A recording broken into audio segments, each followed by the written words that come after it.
Hello student, श्रुति tutorial में आप सभी का स्वागत है। आज हम लोग पढ़ेंगे क्लास 10 साइंस। ठीक है, जो आपका मैट्रिक के अलावा अन्य भी वैकेंसी जितने हैं सभी में काम देगा, क्योंकि यह साइंस का है। ठीक है, फिजिक्स में हम लोग पढ़ रहे हैं। ठीक है, तो देखिए विद्युत धारा के चुंबकीय प्रभाव है ना।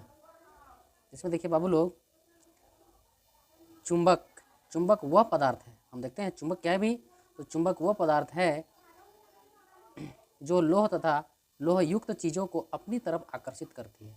यानी कि लोहा तथा जिसमें और भी ऐसा पदार्थ जिसमें लोहा का अंश मिला हो, है ना, तो उसमें जो आकर्षित करता है उसे क्या बोलते हैं? चुंबक। और चुंबक क्या होता है? चुंबक को भी आकर्षित करता है। आगे पढ़ते हैं और विस्तार है इसका। तो देखिए चुंबक के गुण, इसके क्या गुण है उसके बारे में हम लोग देखेंगे, है ना। देखिए प्रत्येक चुंबक के दो ध्रुव होते हैं। कौन कौन ध्रुव होते हैं बाबू लोग? ये तो आप लोग जानते होंगे। तो देखिए एक है उत्तरी ध्रुव तथा दक्षिणी ध्रुव, है ना। नेक्स्ट में है समान ध्रुव एक दूसरे को प्रतिकर्षित करते हैं। ठीक है, फिर है असमान ध्रुव एक दूसरे को आकर्षित करते हैं स्वतंत्र रूप से, है ना। लटकाई हुई चुंबक लगभग उत्तर दक्षिण दिशा में रुकती है। बात समझ रहे हैं आप लोग? क्या है? स्वतंत्र रूप से, देख रहे हैं ना, स्वतंत्र रूप से टकराई हुई चुंबक लगभग उत्तर दक्षिण दिशा में रुकती है। वो उत्तर ध्रुव दिशा की ओर संकेत करती है। देख रहे हैं, ये नॉर्थ पोल है, ये साउथ पोल है। ठीक है, यानी दक्षिणी ध्रुव ये है और ये क्या है बाबू? उत्तरी ध्रुव है। ठीक है,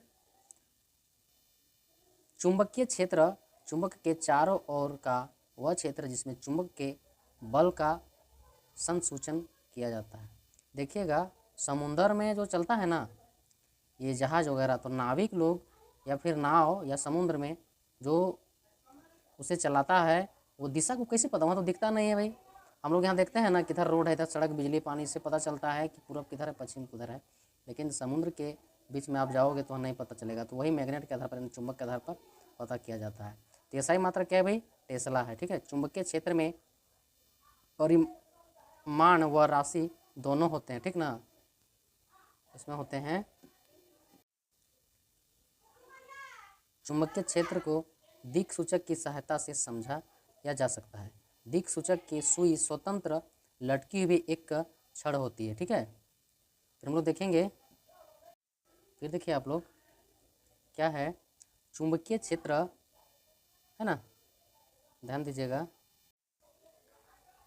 चुंबकीय क्षेत्र रेखाओं के गुण यानी गुण क्षेत्रीय रेखाएं उत्तरी ध्रुव से प्रकट होती हैं तथा दक्षिणी ध्रुव पर विलीन हो जाती है। ठीक है, क्षेत्र रेखाएं बंद वक्र होती है, जिसका जो वक्र होता है वह बंद होता है। प्रबल चुंबकीय क्षेत्र रेखाएं अपेक्षाकृत अधिक निकट होती है। तो सब लोग ध्यान दीजिए कि ये जो हम नोट्स बता रहे हैं आप लोग को, ये अपना कॉपी में नोट करते जाइए और इसको ध्यान से पढ़िएगा। तो आपको इस चैप्टर का कोई भी क्वेश्चन आएगा तो कहीं पर किसी प्रकार की दिक्कत नहीं हो, चाहे ऑब्जेक्टिव क्वेश्चन हो या फिर लॉन्ग क्वेश्चन हो। ठीक है, दो रेखाएं कहीं भी एक दूसरे को प्रतिच्छेद नहीं करती, क्योंकि यदि वे प्रतिच्छेद करती हैं तो इसका अर्थ है कि एक बिंदु पर दो दिशाएं जो संबद्ध नहीं है। यानी चुंबकीय क्षेत्र की प्रबलता को क्षेत्र रेखाओं की निकटता की ओर कोटि द्वारा दर्शाया जाता है। ठीक ना, देखिए ये धारावाही चालक को, जिसमें जो तार में लाइन है, धारावाही मतलब क्या होता है? जो तार है जिसमें करंट है, धारावाही चालक को इस प्रकार पकड़े हुए हो कि आपका अंगूठा विद्युत धारा की ओर संकेत करता है ना, संकेत करता हो तो आपकी उंगलियां चालक के चारों ओर चुंबकीय क्षेत्र की दिशा में बताएगी। ठीक है, ये चुंबकीय क्षेत्र है। यानी कि देखिए इसका जो इस भाग है यानी थंब वाला भाग है वो क्या है? विद्युत धारा की ओर है, और उसका जो लास्ट छोटा उंगली है वो इधर विद्युत धारा यानी पीछे की ओर है ना। ये देख लीजिए फिगर को। फिर है, थोड़ा सा फिगर को इधर कर देते हैं, ये काम करते हैं, इसको हटा देते हैं ना। फिर देखिए सीधे चालक से विद्युत धारा प्रवाहित होने के कारण चुंबकीय क्षेत्र जो है वो क्या होता है भाई? तो चुंबकीय क्षेत्र चालक के हर बिंदु पर सकेंद्री वृत्तों द्वारा दर्शाया जा सकता है। ठीक है, फिर हम लोग देखेंगे आगे। फिर देखिए चुंबकीय क्षेत्र की दिशा दक्षिण हस्त अंगुष्ठ नियम या दिक् सूचक से दी जा सकती है। ठीक ना, यानी चालक के नज़दीक वाले वृत्त निकट निकट होते हैं। चुंबकीय क्षेत्र ये धारा की शक्ति यानी चुंबकीय क्षेत्र बराबर होता है A=1/, चालक का मतलब क्या होता है, कंडक्टर, है ना, जिसमें तार होता है, क्या होता है, कंडक्टर, ठीक है, इसी दूरी होता है, ठीक है। ये देखिए यहाँ बन रहा है ना, ये पोल है, प्लस माइनस है, यहाँ से करंट दिया गया है। जब हम लोग पंखा को घुमाते, पंखा कैसे घूमता है, करंट देते हैं तो बायां से दायां की ओर। फिर नेक्स्ट देखिए, विद्युत धारावाही वृत्ताकार पास के कारण चुंबकीय क्षेत्र। देखिए चुंबकीय क्षेत्र प्रत्येक बिंदु पर संकेतित वृत्तों द्वारा दर्शाया जा सकता है। जब हम तार से दूर जाते हैं तो वृत्त निरंतर बड़े हो जाते हैं।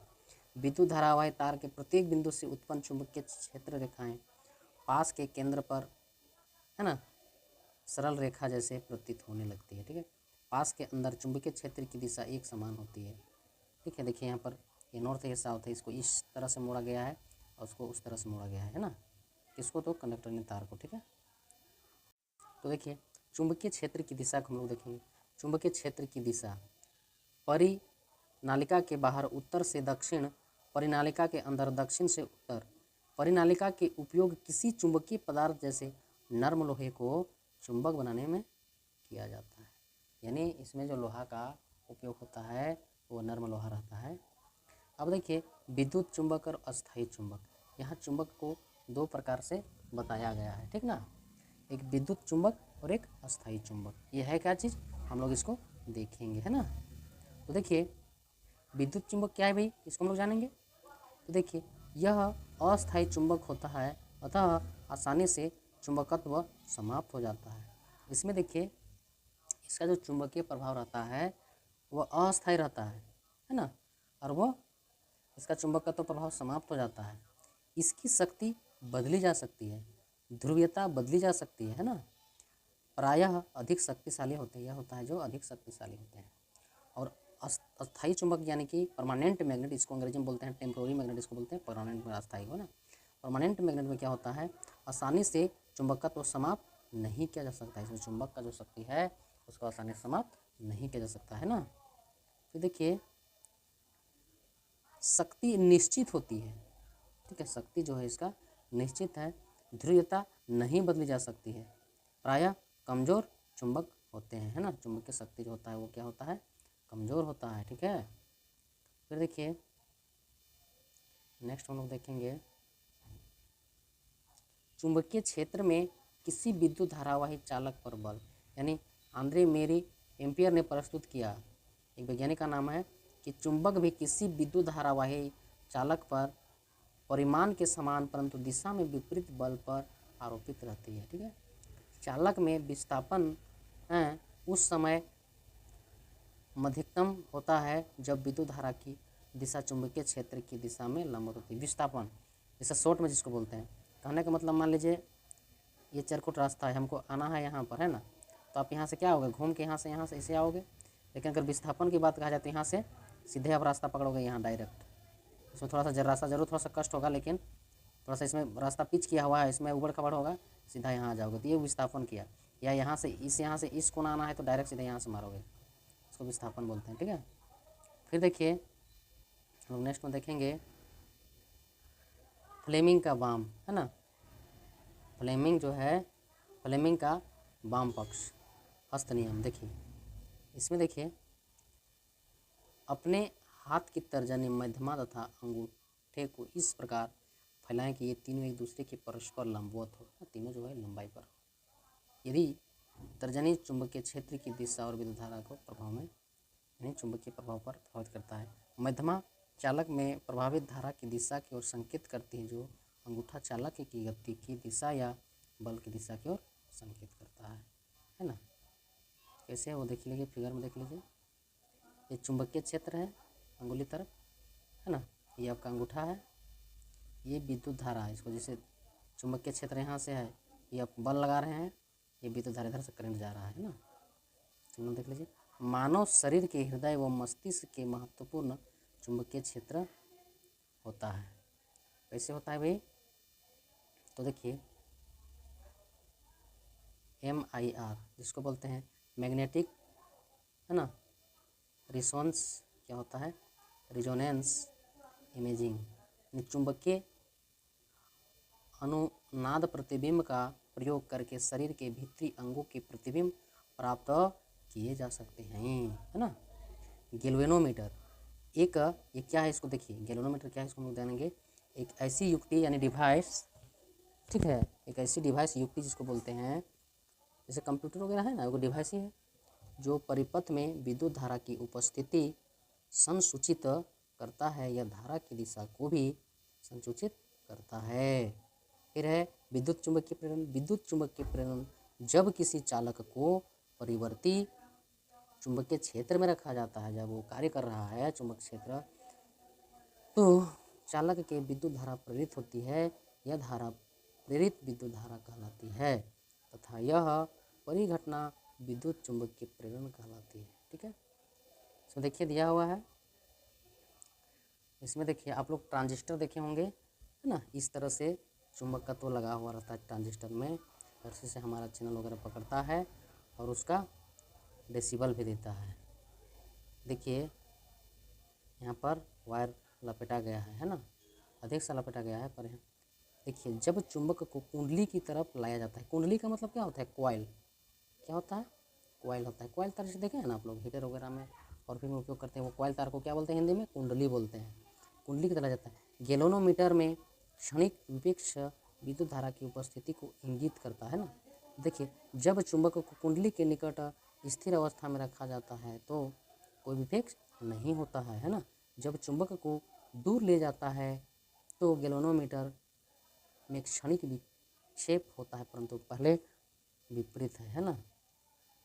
फिर देखिए आप लोग नेक्स्ट में देखिए कुंडली 1 कुंडली 2 से, ये कुंडली 1 है, ये कुंडली 2 है, ये दोनों में प्लस माइनस से मेटाई गैल्वेनोमीटर है। अब देखिए प्राथमिक कुंडली, द्वितीयक कुंडली। प्राथमिक कुंडली का है स्विच ऑन किया जाता है, इसमें अस्थायी विद्युत धारा है, स्विच ऑफ किया जाता है। गैल्वेनोमीटर में क्षणिक विपेक्ष में कोई विपेक्ष नहीं होता, गैल्वेनोमीटर में क्षणिक विपेक्ष परंतु पहले के विपरीत दिशा में होता है, ठीक ना। फिर देखिए वही वाला है, तर्जनी वाला है ना। अब देखिए दृष्टि धारा, देखिए जो विद्युत धारा, तो ध्यान दीजिए, जो विद्युत धारा अपनी दिशा परिवर्तित नहीं करती यानी दृष्ट धारा कहलाती है। दृष्ट धारा को संचित कर सकते हैं यानी जमा कर सकते हैं। सुदूर स्थानों पर प्रेषित करने में ऊर्जा का क्षय ज़्यादा होता है यानी बर्बादी होता है। स्रोत सेल, बैटरी, संग्राहक सेल, है ना। घरेलू विद्युत परिपथ, 3 प्रकार के तारें प्रयोग में लाई जाती है, यानी विद्युतमय तार, जिसको धनात्मक यानी लाल विद्युत रोधी अवतरण, है ना, आवरण। उदासीन तार ऋणात्मक जिसको बोलते हैं काला विद्युत रोधी आवरण, काला के रूप में। और भू संपर्क तार जो हरा होता है, हरा विद्युत रोधी आवरण। भारत में विद्युन्मय तार उदासीन तार के बीच 220 वोल्टेज विभवांतर, है ना। विभवांतर कितना, विभवांतर बोले तो वोल्टेज, विभवांतर होता है। खंभा, मुख्य आपूर्ति, फ्यूज, विद्युत मापी मीटर, विद्युत वक्स और पृथक परिपथ। देखिए यहाँ पर ये भू संपर्क तार, इसमें कौन सा तार लगा हुआ रहता है वो, तो हरा तार रहता है ना। और विद्युतमय तार ये क्या होता है, लाल होता है, क्या होता है बाबू, ये लाल होता है। उदासीन तार क्या होता है, काला होता है ना। ये है, देखिए बल्ब लगा हुआ है, कनेक्शन किया हुआ है, देखिए एक लगा कनेक्शन 2 और ये 3 है, ठीक है। फिर देखिए नेक्स्ट में है भू संपर्क तार। यदि साधित्र के सात्विक आवरण से विद्युत धारा के क्षरण होता है तो यह हमें विद्युत आयात से बचाता है। यह धारा के क्षरण के समय अल्प प्रतिरोध पथ प्रदान करता है। लघु पतन यानी शॉर्ट सर्किट, जब अकस्मात विद्युतमय तार उदासीन तार दोनों संपर्क में, यानी कि एक फेज होता है और एक न्यूट्रल होता है, फेज तार और न्यूट्रल तार दोनों में टच हो जाता है तो क्या हो जाता है, वो शॉर्ट सर्किट लगते हैं, तो आप लोग को मालूम ही हो। परिपथ में प्रतिरोध कम हो जाता है ना, परिपथ में प्रतिरोध क्या होता है, कम हो जाता है। अतिभारण हो जाता है। अतिभारण क्या है भाई, जब विद्युत तार की क्षमता से ज़्यादा विद्युत धारा खींची जाती है तो इसे अतिभारण यानी अधिक लोड जिसको बोलते हैं पैदा करता है। कारण क्या है भाई, आपूर्ति वोल्टता में दुर्घटनावश होने वाली वृद्धि होती है। इसमें एक ही सॉकेट में बहुत से विद्युत संधारित्रों को संयोजित करना। सुरक्षा युक्त क्या है, विद्युत फ्यूज और भू संपर्क तार होता है ना। ये देखिए वो संपर्क तार है, ठीक है। एक इसमें दिया है थोड़ा सा MCB, क्या होता है MCB, इसको हम लोग घर में वायरिंग में लगाते हैं ना, वायरिंग करने के दरमियान में MCB लगाते हैं। M से होता है मिनिएचर, ठीक है, और C से सर्किट और B से ब्रेकर, इसका यानी ब्रेकर इसका फुल फॉर्म है मिनिएचर सर्किट ब्रेकर, ठीक है। सर्किट में जिस चीज़ का जहाँ जिस तार से कनेक्शन ले गए हैं उस युक्ति में अगर यानी एक तार यानी कि फेज तार और एक होता है न्यूट्रल, न्यूट्रल फेज में अगर टच जाता है तो MCB स्वतः नीचे गिर जाता है, ठीक ना, आप लोग को तो पता ही है। तो से यह चैप्टर समाप्त हो गया। हम आशा रखते हैं कि आप लोग वीडियो को लाइक कीजिए, शेयर कीजिए और सब्सक्राइब कीजिए और काफ़ी अपने दोस्तों के साथ शेयर कीजिए ताकि आप लोग को इससे भी बेहतर वीडियो बना करके डालूँगा, ठीक है। सभी को धन्यवाद।